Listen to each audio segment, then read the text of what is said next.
Donc je vais vous faire une présentation que j'ai déjà faite en partie il y a quelque temps dans un séminaire à Avignon. Donc je m'excuse pour ceux qui étaient là, notamment Léo, l'ont déjà vu. Évidemment, c'est une présentation un peu introductive.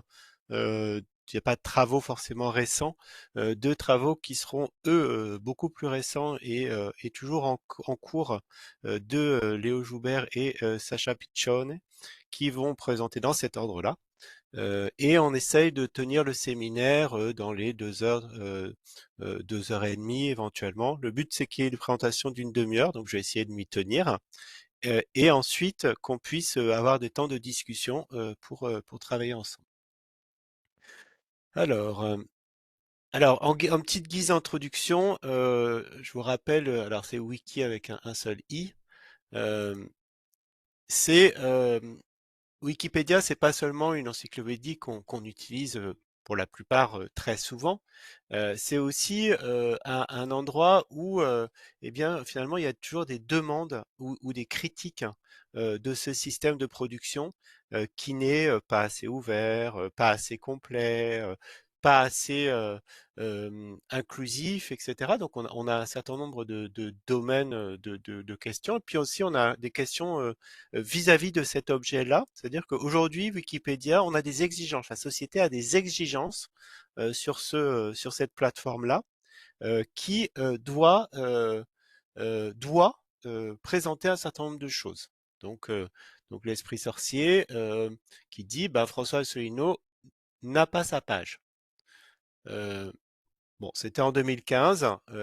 Aujourd'hui, évidemment, l'article existe. Il s'est présenté aux élections présidentielles, donc il a eu sa page.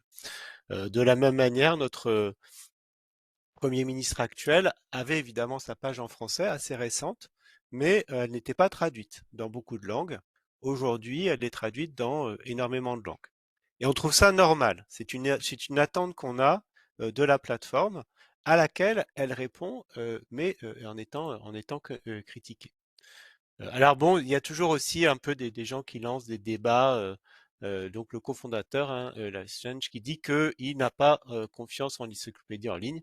Bon, faut savoir que quand il dit ça, et en fait, il a développé un projet concurrent. Donc évidemment, il a intérêt d'avoir des critiques, mais c'est quand même repris et on est toujours très attentif, la société, les journalistes, à ce qu'il y a sur ce système. On y trouve des informations que l'on va bien nous donner. Oui, c'est un peu le principe en fait.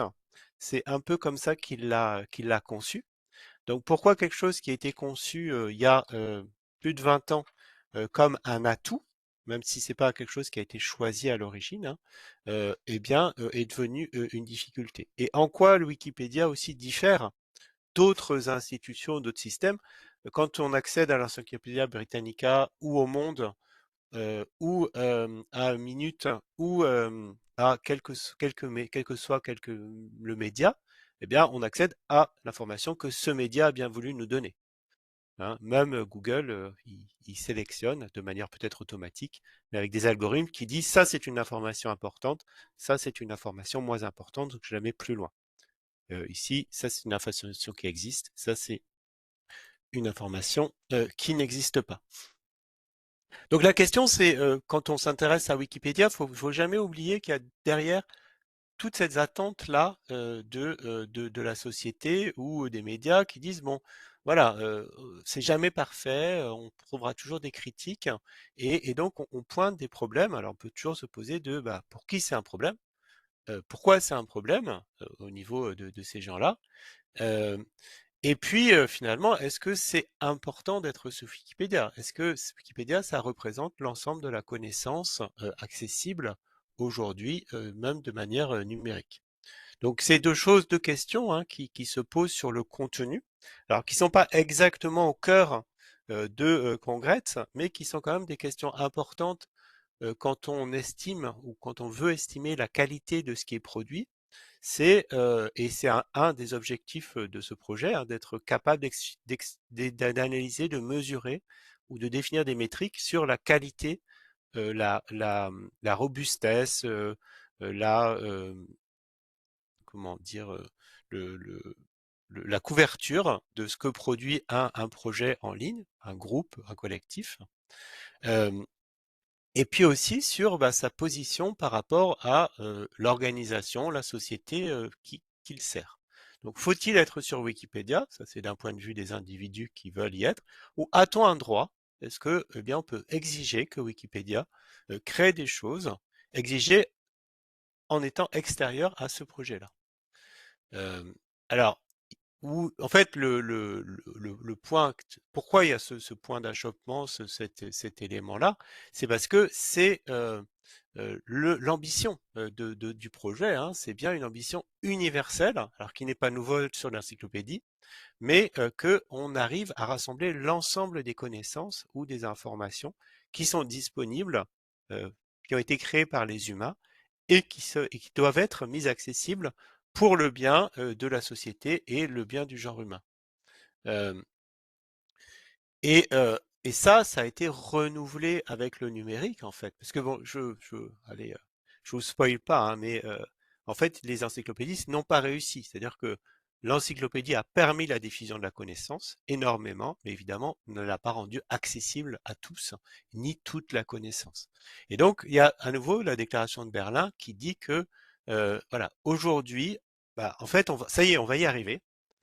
On va enfin pouvoir mettre en ligne l'ensemble, donner accès à l'ensemble de la connaissance humaine grâce au numérique. Et donc, on dit, oui, mais Wikipédia, vous n'y arrivez pas, les gars, là. Qu'est-ce que vous fichez? Euh, et, et puis, il faut aussi, donc, il faut quand même avoir un peu à l'esprit, hein, que même s'ils n'arrivent pas, eh bien, on est aussi sur un phénomène qui est d'un tout autre ordre de grandeur de ce qu'on avait avec l'encyclopédie ou même les encyclopédies modernes, comme l'Universalis, hein, puisque si on parle de Wikipédia.fr, donc en langue de française, on avait il y a à peu près un an 2 500 000 articles. Bon, il y en a un peu plus aujourd'hui, il faudrait regarder, mais on doit être autour de 2 700 000, ça grossit une dizaine de pourcents par an.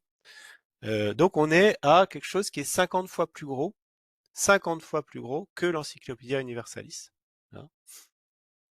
Et qui est, alors sur l'Encyclopédia Universalis non plus, hein, François Asselineau, il avait pas son, son article. Par contre, Annie Ernaux, alors pourquoi? Parce que l'année dernière, en fait, c'était, à cette époque-là, c'était le prix Nobel de littérature pour Annie Ernaux, qui avait déjà sa page sur Encyclopédia Universalis et sur Wikipédia.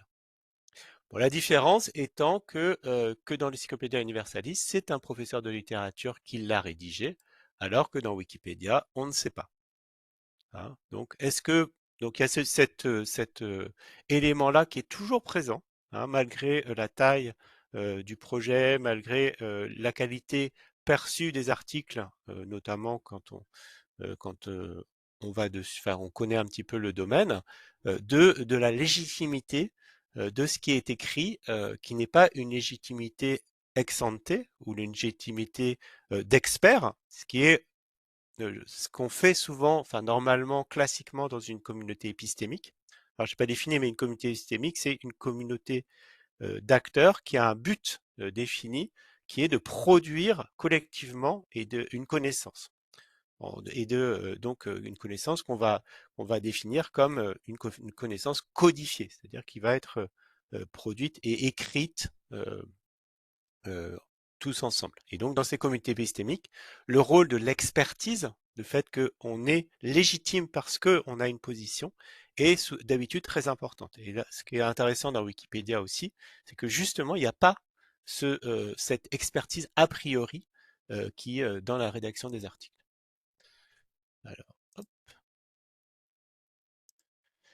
Alors, donc, c'est une base de connaissances.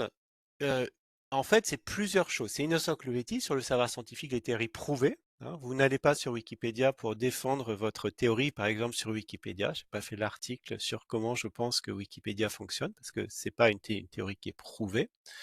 Aussi, un dictionnaire sur la définition d'événements et un répertoire d'informations. Et donc, on a ces différents niveaux de lecture qui me fait dire pour les moins jeunes qu'on a une espèce de quid en même temps qu'une encyclopédie. hein, qui mélange en fait des informations très factuelles, la date de naissance, les biographies de personnes, etc., avec des informations plus travaillées sur des théories et des définitions, et puis des définitions de mots de personnes. Non, j'étais en train d'admettre quelqu'un, excusez-moi. Et donc, en fait, derrière toutes les questions adressées à Wikipédia, mais aussi qui sont des questions qui sont très très fortes en interne et qui, à mon avis, sont intéressantes aussi pour notre projet, c'est comment on évalue ou comment on définit ce qu'on veut y mettre, hein, la connaissance qu'on produit, comment on définit une connaissance qui est valable, comment on définit une connaissance qui est intéressante. Aujourd'hui, hein, dans les débats qu'on a euh, sur l'acceptabilité de personnes, sur des personnes qui veulent caviarder leur page, eh bien, il y a ou sur des débats sur des accès à Wikipédia pour porter un message politique au-delà d'un message scientifique, eh bien, il y a aussi, en fait, il y a plein de questions sur la vérité. Qu'est-ce que c'est une connaissance? Comment on traite un débat scientifique? Comment on définit un savoir, une opinion, une croyance, et on les différencier. Un savoir doit être présenté sur Wikipédia. Une opinion, une croyance peut être représentée sur Wikipédia et doit être indiquée comme une opinion, une croyance. Donc avec un débat en disant il y a des gens qui pensent ça, il y a des gens qui pensent ça. Il n'y a pas de vérité là-dessus. Par contre, vous n'aurez pas le fait que la Terre est plate sur Wikipédia. Vous aurez peut-être un article sur les platistes qui pensent que la Terre est plate, mais ce n'est pas quelque chose qui est une opinion. Et jusqu'où on doit aller? Comment on présente ces platistes-là? Bon, ça, c'est quelque chose qui est assez classique. euh, et je vous invite, par exemple, à aller voir l'article Interruption volontaire de grossesse, qui n'est pas, qui est très intéressant de ce point de vue-là, sur la présentation de faits scientifiques, sur la présentation d'opinions sur cette activité-là, et qui montre toute la difficulté d'avoir une encyclopédie qui se veut l'encyclopédie qui regroupe l'ensemble des connaissances du monde. Alors, pourquoi ça va en avant, en arrière au lieu d'aller en avant? Je ne sais pas. Alors, attendez, je vais essayer d'avancer comme ça. Ça sera peut-être mieux.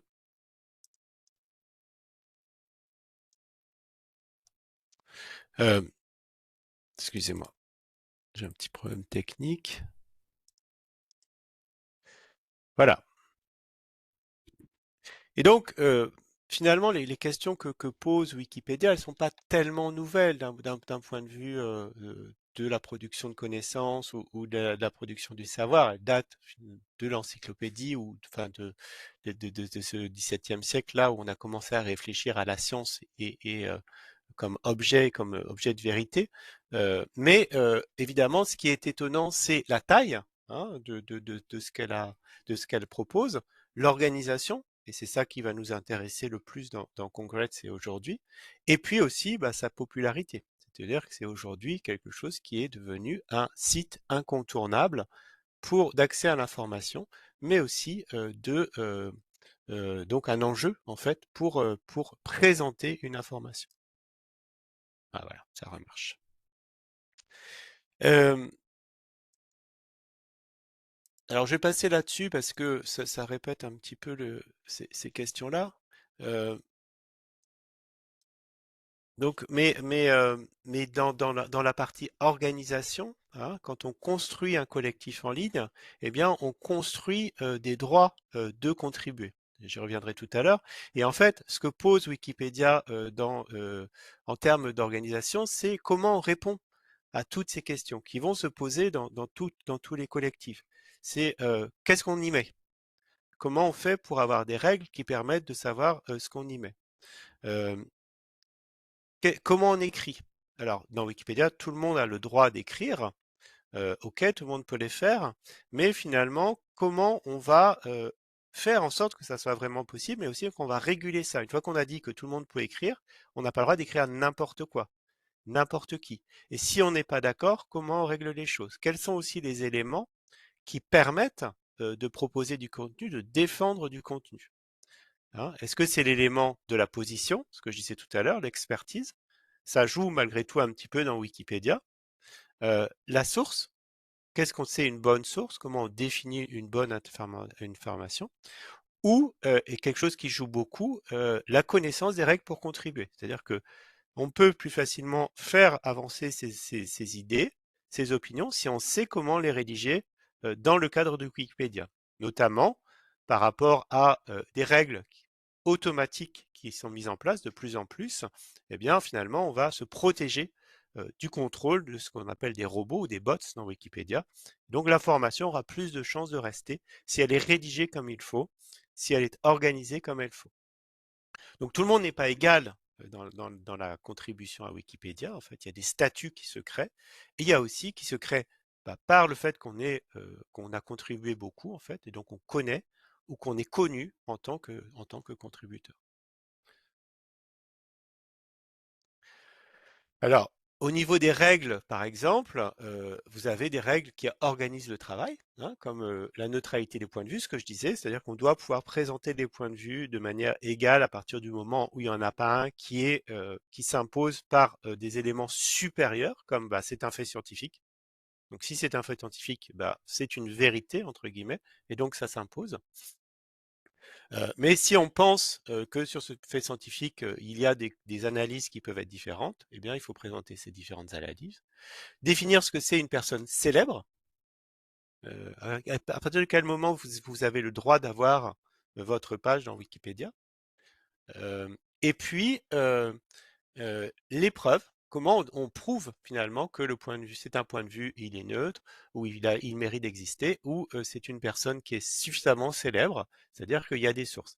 Et vous voyez souvent sur Wikipédia, enfin souvent ça arrive régulièrement, cet article ne cite pas ses sources, ou cet article s'appuie sur des sources primaires, c'est-à-dire en fait c'est, par exemple sur une personne, c'est le site web de la personne, ou des choses qui sont proches, qui ont été produites par la personne, qui informent l'article. Donc il n'y a pas eu de validation externe à cette personne-là des informations qui ont été faites. Ça peut arriver aussi sur des organisations. Par exemple, si vous avez des informations à donner sur l'université de Grenoble, Alpes, eh bien le site web de l'université de Grenoble Alpes n'est pas un bon site d'information, puisqu'en gros ils sont juges et partis. Donc il faut mais en même temps c'est eux qui sont les meilleurs pour produire cette information. Donc il y a toujours des paradoxes sur comment on accède à une information extérieure et on la met dans une encyclopédie. Alors, est-ce que ça veut bien marcher? Alors, des choses qui nous intéressent un petit peu plus sur Congrès, au-delà de ça, c'est que une fois qu'on a des règles, eh bien, on a aussi des rôles qui se mettent en place. Des gens qui vont à vérifier que ces règles fonctionnent, que ces règles euh, ont été bien mises, ou qui vont imposer à partir de ces règles des choix, des décisions. Et donc, vous avez des gens qui ont des rôles, on va dire, de fait par leur activité, des gros contributeurs, des petits contributeurs, des gens qui sont plutôt spécialisés sur un type de connaissance, d'autres sur d'autres, des gens qui font que vérifier l'orthographe, la grammaire, la phonétique, etc. Des pages. Mais vous avez aussi des rôles qui ont été nommés, en fait, hein, des gens qui ont des rôles spécifiques, comme administrateurs, patrouilleurs, et donc qui ont des droits d'édition spécifiques et de contrôle sur les personnes. Et ces droits aussi sont aussi des droits qui peuvent être gérés par des outils au service de ces patrouilleurs et de ces administrateurs ou de toute cette activité-là.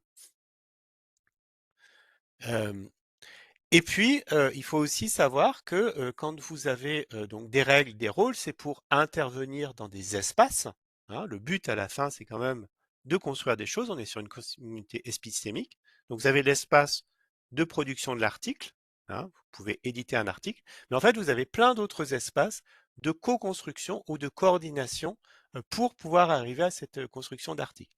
Notamment, vous avez donc dans l'article 2 pages, la page de modification, mais vous avez aussi la page de discussion qui discute de cet article-là et des modifications qui ont été faites, de pourquoi on le fait. Donc on va y revenir avec la présentation de Sacha tout à l'heure, sur à quoi servent ces pages-là, ou surtout comment on discute dans ces pages-là, qui parlent et quels sont les éléments qui expliquent comment les gens participent dans ces pages de discussion. Mais vous avez aussi des pages du projet, et puis vous avez donc de la communauté, donc il y a des pages spécifiques. Vous pouvez, quand vous êtes logué vous vous connectez en fait sur les pages Wikipédia, vous voyez apparaître des nouvelles pages qui sont visibles de tout le monde, enfin de tous les gens qui sont connectés, mais qui ne sont pas forcément comprises directement sur à quoi elles servent. Et pourtant, il se passe plein de choses là-dedans sur justement la discussion de ces règles, sur l'élection de ces rôles de nomination. Bref, tout le fonctionnement en fait de l'organisation existe, même s'il n'est pas forcément visible d'un lecteur extérieur, hein, qui ne voit que le résultat de la production. Et puis vous avez aussi un acteur qui est supérieur un petit peu, qui est la fondation Wikimedia.org, une fondation états-unienne, qui gère la plateforme et l'ensemble des Wikipédia du monde. C'est-à-dire que tout le contenu et tous les éléments qui sont mis à disposition, ils sont gérés sur des serveurs qui appartiennent à cette organisation-là. Donc forcément, elle peut ouvrir ou fermer un serveur. Elle peut aussi changer la plateforme de gestion, qui est le wiki, euh, si elle le veut.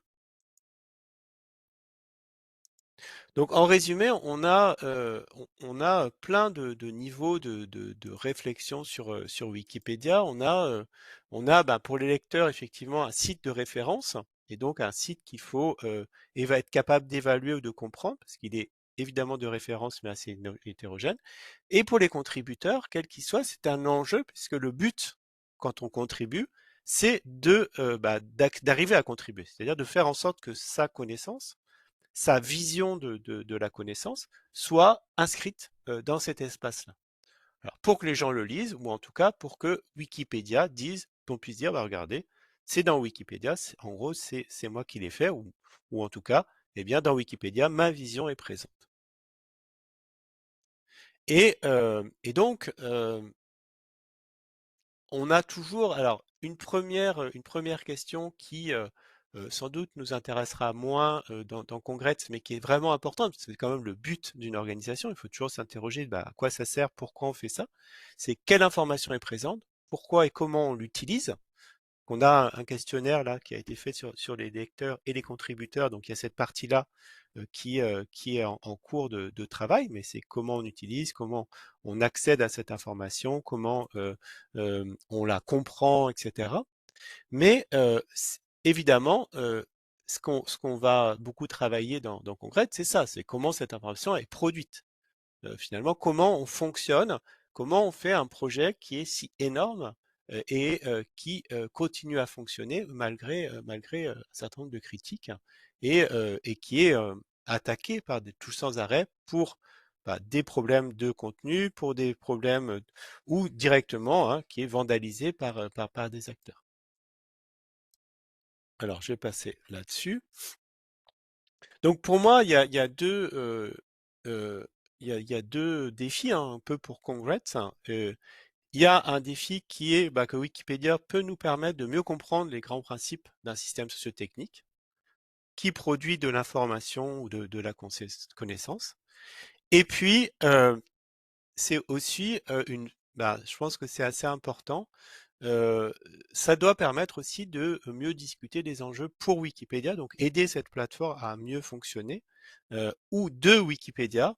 euh, de à quoi un collectif en ligne tel que Wikipédia, il y en a d'autres, hein, on peut penser à OpenStreetMap par exemple, eh bien devient un objet qui est extrêmement important dans notre société numérique aujourd'hui, et donc un objet ou une institution qui a aussi euh, des qui doit des comptes d'une certaine manière. Parce que, eh bien, on exige de cette institution qu'elle soit neutre, elle accepte des articles, ou en tout cas, elle devient un enjeu pour un certain nombre d'acteurs. Euh, alors, ce que je veux juste dire ici sur sur Wikipédia, hein, c'est qu'il y a des choses qui ont été assez bien travaillées, notamment par Léo, hein, sur le fait de pourquoi finalement on participe à Wikipédia. Quels sont l'intérêt d'un participant à faire ça et à mettre à disposition un travail sans être rémunéré, je vous le rappelle, hein, donc de passer du temps à contribuer. Bon, euh, l'image de l'amateur éclairé fonctionne assez bien, mais en fait on est en fait sur un système, et ça c'est quelque chose qui a été pas mal travaillé, qui est toujours en cours de travail, sur des individus qui rentrent parce qu'ils ont des défis intellectuels, parce qu'ils ont une volonté personnelle et individuelle de voir que leur vision de la connaissance, leurs intérêts, hein, donc on a le spécialiste des monuments aux morts en Bretagne, donc qui a mis sur Wikipédia l'ensemble des monuments aux morts du Finistère. Et il travaille maintenant sur la Bretagne parce que voilà, c'est ça qui lui plaît, il aime ça. Et donc il trouve dans Wikipédia une plateforme pour mettre en ordre et présenter, partager ses passions. Euh, et donc, donc il y a ce défi-là. Il y a ce défi de l'orientation de la production vers des points de vue qui sont intéressants. Et ça rejoint d'autres communautés, comme les communautés de normalisation, des communautés du type logiciel aussi, où on a il faut contribuer pour que la chose aille dans la bonne direction. La bonne direction étant celle qui nous intéresse. Euh, Intéressé au sens intellectuel ou intéressé parce qu'on a des intérêts dans ce projet-là. Et donc, Wikipédia doit réguler, gérer en fait ces intérêts très individuels, ces objectifs qui sont très personnels, on va dire d'une certaine façon égoïste ou en tout cas auto-centré, pour organiser un collectif qui est quelque chose de cohérent et une présentation de connaissances cohérentes. Et en fait, dans cette confrontation-là, entre des objectifs qui sont purement individuels au début et puis une organisation dont j'ai déjà parlé, eh bien, on découvre de nouveaux gains qui incitent à rester, mais aussi à de plus en plus accepter le fonctionnement du projet au-delà de ses objectifs personnels, qui sont la reconnaissance par les pairs, donc les autres contributeurs, un statut social qui peut être enviable. Alors, Wikipédia, c'est un statut, pédien, c'est un statut social. Euh, Contributeur Debian ou contributeur cœur de Linux, c'est un statut social qui a des gains sociaux extrêmement intéressants et immédiats qui peuvent être valorisables sur le marché du travail. Donc sur d'autres marchés en fait, pas sur Wikipédia, mais sur d'autres marchés.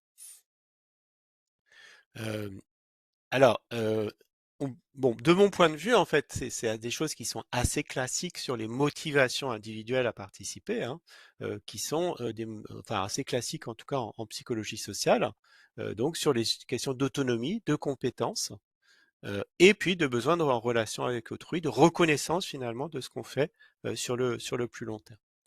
Euh, donc, par contre, ce qui reste encore à travailler, c'est comment on passe de ça à ça. Qu'est-ce qui se passe dans une carrière de contributeur? Qu'est-ce que les gens apprennent et comment le collectif ou ce qu'on appelle le système socio-technique enseigne aux gens qui viennent sans connaître tout ça à participer à un collectif. Et ça, c'est vrai évidemment dans Wikipédia, mais à mon avis, c'est vrai dans tout collectif en ligne où on a des gens qui arrivent parce qu'ils ont un intérêt et qui rencontrent un collectif ou une organisation qui n'est pas visible tout de suite, mais qui est présente et qui contraint le travail. Donc ça se fait sur la contribution. Alors, pourquoi ça ne marche pas? Voilà. Et sur cet enjeu-là de la contribution, qu'on ne peut pas laisser n'importe qui contribuer n'importe comment, parce que sinon le stock de connaissances va dévier, et puis le temps de vérification de ce stock est limité. Donc on est obligé d'avoir une surveillance finalement de qui contribue pour respecter les grandes règles de Wikipédia, la cohérence de l'ensemble, la neutralité des points de vue, la vérité scientifique, etc. Mais aussi parce que, eh bien, une fois qu'on a une connaissance qui a été faite, on ne peut pas la refaire. C'est-à-dire qu'une fois qu'on a écrit un article sur la Seconde Guerre mondiale, eh bien, il a été écrit. Donc il y a un certain nombre de choses qui ont déjà été faites. Donc ça devient de plus en plus dur. Donc comment on fait pour préciser, pour améliorer tout ça? Et donc on a une régulation dans cette organisation-là que moi j'ai toujours vu dans tous les collectifs en ligne, hein, qui est une régulation au plus proche de la tâche, dans le petit module, une organisation du projet, de la structure du projet, de la structure du contenu, qui est toujours une organisation modulaire et hiérarchique. Euh, et donc qui produit un stock de connaissances qui est accessible à tout le monde. Mais l'organisation, elle n'est pas là pour gérer en fait le stock de connaissances. Celui-là, il existe, il est mis à disposition. Il est là pour gérer le flux de connaissances, le flot de connaissances qui est bah, l'alimentation sans arrêt de ce stock. Alors, donc, on a des gens qui sont producteurs. Il y a une délimitation très très nette entre les producteurs les utilisateurs, on va dire plutôt de ce flux de connaissances, les lecteurs, qui est la visibilité, et les producteurs, qui vont être ceux qui vont agir sur ce flux, qui vont vouloir le changer et qui ont accès à ce droit justement de production. Donc je passe. Donc en gros, de mon point de vue, on retrouve dans tout collectif en ligne comme ça numérique, moi ce que j'appelle des communs numériques de connaissances, des gens donc des projets qui sont en même temps euh, gérés par un collectif et qui ont un objectif de production, une organisation qui est très hiérarchique avec des droits qui dépendent des personnes et une frontière très nette entre l'utilisateur, donc ceux qui ont accès finalement aux conséquences, au stock qui a été produit par ce projet-là, que ce soit un logiciel libre, Wikipédia, une carte, etc., et des acteurs qui ont intérêt, je vais expliquer pourquoi, à participer à la contribution, donc à la production du flux de connaissances, du flux de données, et qui, eux, vont être régulés, hiérarchisés par des responsables d'articles ou des modérateurs qui vont leur donner le droit ou non de contribuer, en tout cas qui vont vérifier ce qu'ils font. Euh, des acteurs qui ont des rôles spécifiques, par exemple administrateurs Wikipédia, qui ont le droit d'exclure, hein, d'imposer des règles, de dire c'est comme ça, si vous n'êtes pas content, vous partez, vous n'êtes pas content, on vous exclut. Et puis, il y a aussi toujours un propriétaire, finalement, qui a toujours une capacité d'aliénation, c'est-à-dire bah, de contrôle sur le projet en lui-même. Si la Wikimedia Foundation coupe les serveurs, vous n'avez plus accès à Wikipédia en tant que contributeur et en tant que lecteur. Et donc, c'est construit grâce au droit, tout ça, mais aussi à l'usage, aux règles et de plus en plus à la technique, puisque vous avez des robots hein, qui instancient des règles décidées par ces gens-là, et parfois ces gens-là, pour contrôler ces gens-là et les contributeurs. Et donc, et ces règles, ça peut être des règles de contrôle de ce que les gens font, ou évidemment le système d'information lui-même qui bah, vous dit comment travailler, qu'est-ce que vous avez le droit à faire, etc. Donc on a une espèce de commun numérique, hein. On retrouve en fait un peu des choses qui sont assez classiques en économie institutionnelle, hein, par exemple Elinor Ostrom, avec ces idées-là qu'on a des personnes qui gèrent collectivement des règles qui permettent de contrôler la production et l'accès à des ressources, ici le droit de mettre en ligne sa connaissance, et qui, une fois que ces ressources sont créées, vont poser des problèmes auxquels des personnes vont réagir. Par exemple, il n'y a pas assez de gens qui contribuent sur les articles féminins. Comment on fait? Est-ce que nos règles empêchent les gens de contribuer? Ou et donc, est-ce qu'il faut les changer pour qu'il y ait plus de personnes qui aient le droit de contribuer sur des personnes, des femmes? Ou, un autre exemple, Wikipédia a décidé, donc des personnes et la fondation ont décidé qu'il fallait qu'il y ait plus d'articles sur l'Afrique, sauf qu'en Afrique, on n'a pas de ressources numériques. Donc les règles qui disent qu'il faut des ressources secondaires qui puissent avoir des liens ne fonctionnent pas. Donc est-ce qu'on doit assouplir les choses, s'appuyer plus sur des ressources primaires, des gens qui disent que, pour avoir plus d'Afrique, qu'est-ce qui est le plus important? La règle des ressources, des liens, des références, ou l'ambition de Wikipédia, avoir l'ensemble des connaissances ou le plus de connaissances possible en ligne. Donc c'est ce genre de choses qu'on doit discuter et qui sont là, que vous voyez, en lien entre des règles, la production des ressources et puis les décisions des personnes. Alors, ce qu'on apprend aussi sur le numérique, c'est que tous ces projets-là, ils ont une construction qui est incrémentale et modulaire. Et donc, c'est plus facile de commencer un projet en ligne qu'un projet de commun parce que, eh bien, vous pouvez commencer par un article dans Wikipédia, puis 2 articles, puis 100 articles. Et quand vous commencez à en avoir 200, bah, peut-être il faut commencer à les organiser. Et puis après, on va les structurer quand on en a 2000 en des sous-groupes, etc. Euh, la modernité, ça permet aussi de flécher des individus sur ce qui les intéresse. On n'est pas obligé de participer à tout, de comprendre tout pour participer. On peut rentrer par l'article, par un module, par une région dans OpenStreetMap.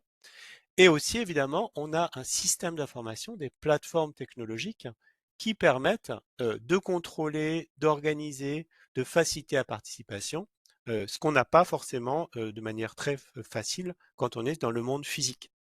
Hein. C'est plus difficile de surveiller des pêcheries en golfe de Gascogne qu'un contributeur sur Wikipédia, parce que les traces sont beaucoup plus faciles à récupérer. En tout cas, ça coûte beaucoup moins cher.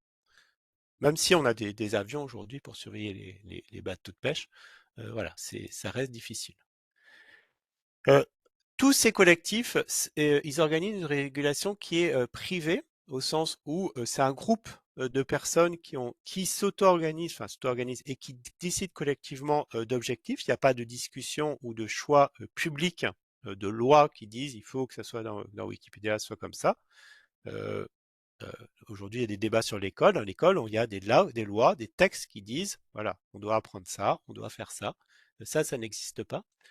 Et c'est une régulation qui reste humaine. C'est-à-dire qu'à la fin, c'est des humains qui décident de comment ça fonctionne, même si on est beaucoup plus outillé que dans des collectifs classiques. Alors, c'est une régulation qui est très très forte, et plus le projet est technique, plus elle est forte.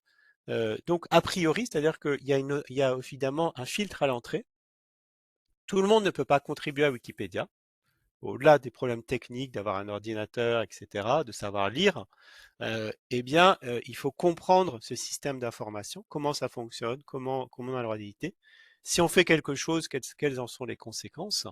Et puis, évidemment, sur les capacités d'action et de production de connaissances. Donc, j'aime bien dire que les gens qui lisent des Wikipédia, c'est des lycéens et des collégiens, et un peu des étudiants. Les gens qui écrivent dans Wikipédia, ils ont tous au moins une licence.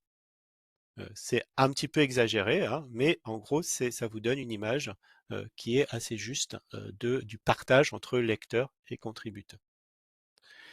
Mais et c'est aussi nouveau, et j'en reviens sur ce que je disais au début sur les communautés épistémiques, où on rentre parce qu'on a un statut, on est expert du chose, et donc naturellement, on a le droit de contribuer. Ici, en fait, la régulation, elle est a posteriori.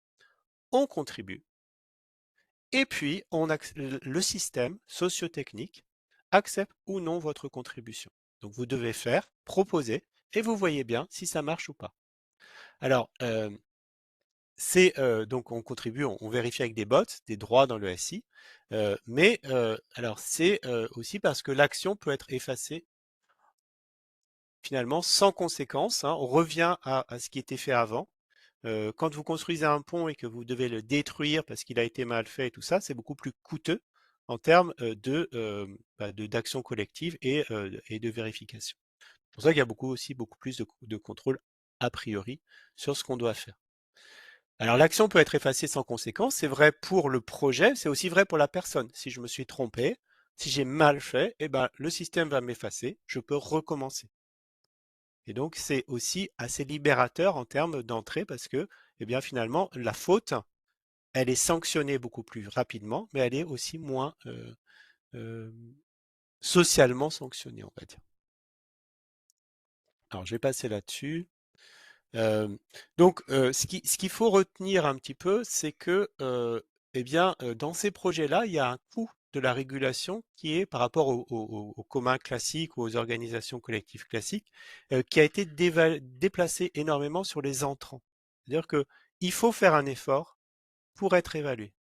Alors, que dans les collectifs classiques, vous êtes reconnu comme consommateur, hein, contributeur, vous avez des droits de pêche, et puis ensuite vous allez pêcher. Ici, vous allez contribuer, et puis on va vous dire c'est bien ou c'est pas bien. Si c'est bien, vous avez gagné parce que votre contribution est acceptée, elle est présente. Si c'est pas bien, bah, vous avez fait un effort qui est perdu. Alors, vous avez appris, mais vous avez perdu. Euh, Et il y a une régulation qui est par la norme et par la règle, donc on essaie de les automatiser au maximum. Parce que c'est un projet qui est gigantesque, les humains n'ont pas beaucoup de temps, c'est la ressource rare, et donc l'évaluation, elle doit, de ces coûts de régulation, ils doivent être aussi le plus possible automatisés.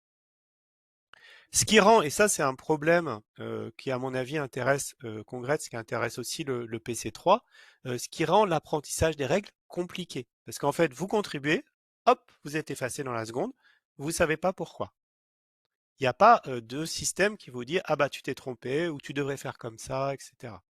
Et d'ailleurs, Wikipédia essaie de plus en plus de développer les formations humaines par des humains à la contribution pour justement expliquer les règles aux nouveaux contributeurs. D'un autre côté, bah, cette possibilité d'essai-erreur fait qu'on peut tester plusieurs fois et donc il n'y a pas en fait d'enjeu très grave à se tromper. Donc, vous contribuez, on vous efface, vous essayez de comprendre pourquoi, vous recommencez, etc. Et une fois de plus, j'insiste là-dessus, la position dans le projet, elle est gagnée par la réputation, par tous ces efforts de contribution, plus que par les compétences qu'on aurait a priori. Euh, Et donc, on a une régulation de l'accès à la ressource rare, la contribution, qui est au cœur d'un processus de gouvernance complexe, très hiérarchisé, très automatisé, euh, mais donc vraiment qui mélange un peu bah, le futur de la collaboration, tous les systèmes et tous les PC qu'on étudie. Euh, c'est un processus, c'est jamais figé, donc on est sans arrêt en train de discuter des épreuves. Donc la notion de dynamique est très importante dans ces projets-là. Comment les choses évoluent, comment les groupes évoluent, comment les personnes évoluent, comment la structure du projet évolue, c'est des choses qui sont finalement assez peu étudiées euh, et avec des groupes qui sont beaucoup plus changeants en termes par rapport à un projet classique. On ne peut pas dire on est dedans, on est dehors, on est dedans de manière provisoire tant qu'on participe. Donc voilà, donc si on parle de communauté, ça c'est pour faire pour continuer la discussion qu'on a avec Léo notamment. Moi je parle finalement d'utilisateurs, c'est-à-dire des gens qui ont accès à Wikipédia en tant qu'objet de production de connaissances, de stock de connaissances. Et ce stock-là, il existe et n'importe qui peut y accéder, mais les lecteurs ont finalement euh, peu euh, euh, peu d'action ou d'impact sur son contenu, ils le prennent tel qu'il est. Et ensuite, il y a un collectif qui est le collectif des contributeurs qui accède à fait, cette ressource privée, qui est le droit de contribuer. Et plus un projet est visible, plus un projet est gros, plus un projet finalement est attractif, parce qu'il y a des utilisateurs, etc. Et donc, plus ça va devenir difficile de devenir contributeur, d'accéder à cette ressource privée, le droit de contribuer. On est tous des chercheurs, bah, vous savez bien que plus une revue est connue et cotée, bah, plus il est difficile d'accéder à ce qu'on cherche en tant que contributeur, c'est le fait d'être accepté par la revue. Faire lire un article, on peut toujours se débrouiller autrement, on met des working papers, on l'envoie à ses collègues, etc. Mais le fait d'avoir ce tampon de la revue qui dit oui, c'est un article scientifique reconnu, eh bien ça c'est difficile et c'est de plus en plus difficile à mesure que la revue prend de la popularité chez les contributeurs. Et donc, bah, le fait d'augmenter ces barrières à l'entrée fait que bah, plus on est exigeant, plus on exclut en fait des sous-populations qui ont peut-être des choses intéressantes à dire pour le projet, mais qui ne rentrent pas dans ces cadres, dans ces règles qu'on a fixées pour pouvoir gérer le projet. Et puis, il y a ce que moi j'appelle la communauté, en fait, qui sont les éditeurs, ceux qui gèrent le système, ceux qui disent nous et ceux qui décident de qui a le droit de faire quoi, de qui est accepté ou pas, et qui décident les règles. Et cette communauté-là, elle est assez claire quand on parle par exemple d'un journal scientifique.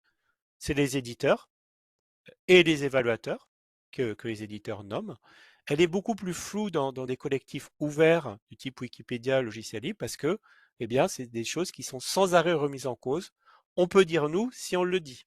En gros, c'est seulement les gens qui s'expriment, qui participent et qui sont reconnus comme légitimes par les autres qui participent, donc avoir un certain nombre de participations, qui ont le droit de faire, de participer et de décider. Et donc la communauté, ceux qui disent nous, ceux qui disent les autres ont le droit de faire ça, ont mal fait, les utilisateurs ont ça, eh bien c'est la hiérarchie, c'est ceux qui contrôlent le projet. Voilà. Euh, et donc pour finir, ça sera mon dernier transparent.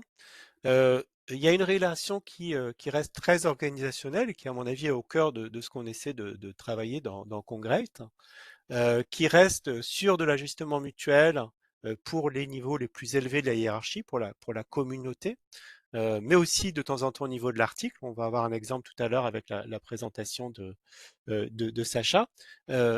Mais qui est basé sur le contrôle a posteriori. Il faut toujours faire pour avoir le droit d'être évalué, d'être accepté, d'avoir une opinion, d'avancer un point de vue, etc.